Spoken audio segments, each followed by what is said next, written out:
ನಮಸ್ಕಾರ. ದಿನಕ್ಕೊಂದು ಕಗ್ಗಕ್ಕೆ ಸ್ವಾಗತ. ಕಗ್ಗ 19th ಕಗ್ಗ. ಬಾಳು ಎಂಥದ್ದು? ಗಾಳಿ ಮಣ್ಣುಂಡೆಯೊಳ ಹೊಕ್ಕು ಹೊರಳಲದು, ಆಳೆ ನಿಪುರಿಂತಾಗದಿರೆ ಬರಿಯ ಹೆಂಟೆ. ಬಾಳೇನು ಧೂಳು ಸುಳಿ ಮರ ತಿಕ್ಕಿದುರಿಯ ಹೊಗೆ, ಕ್ವೇಳವೇನಮೃತವೇ ಮಂಕುತಿಮ್ಮ,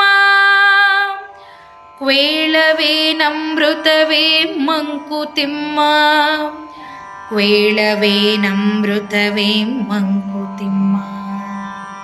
ಭಾವಾರ್ಥ: ಪ್ರಾಣವಾಯುವೆನಿಸುವ ಗಾಳಿಯು ಅಮೂಲ್ಯವಾದ ಮಣ್ಣನ್ನು ಸೇರಿ ಅದು ಮಾನವನಾಗಿ ರೂಪುಗೊಂಡು ಹೊರಬಾರದಿದ್ದರೆ ಅದು ಕೇವಲ ಮಣ್ಣು ಎನಿಸುವುದು. ಬಾಳು ಸುಂಟರ ಗಾಳಿಯಂತಾಗುವುದು. ಮರಗಳ ತಿಕ್ಕಾಟದಿಂದ ಉಂಟಾದ ಹೊಗೆಗೆ ಸಿಲುಕಿದಂತಾಗುವುದು.